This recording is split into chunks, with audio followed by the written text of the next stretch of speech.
عبدالرحمن بابا فرمایی د بیدرد و همدمی به د بیدرد کا د نامرد و همدمی به د نامرد کا او صحبت بے تاثیر نه دی دا حدیث دی کنگو نمر د کنگو پسیر زرد کا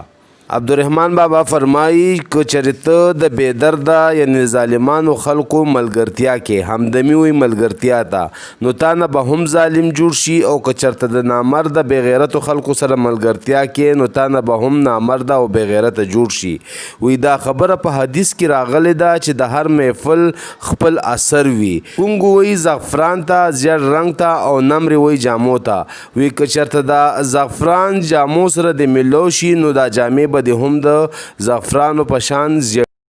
هر کالی چې څوک په ځمکه باندې کیږدي هغه ځمکه یې له جنسه د خپل ګرد کا د دې شعر دوه مطلب دي کالی جامو ته هم وي او د سرو زرو سپینو زرو نه جوړ شوي کالی چې کوم دي هغې ته هم وي که ته سرته د صفا جامو کې په ځمکه کینی نو دا صفا جامې به دي د خاورو په رنګ خاورې شي ګنده به شي او که هغه بل مطلب تی اخلئ که چېرې ته دا قیمتي کالی د سرو زرو د سپینو زرو په خاورو کې میلاو کړي او لږه موده دی په خاورو کې پاتې شي نو دی به هم خراب شي مطلب دا که څوک ډیر عزتناک خلک هم دي خو چې په بدو خلکو سره کینی د هغې عزت به خراب شي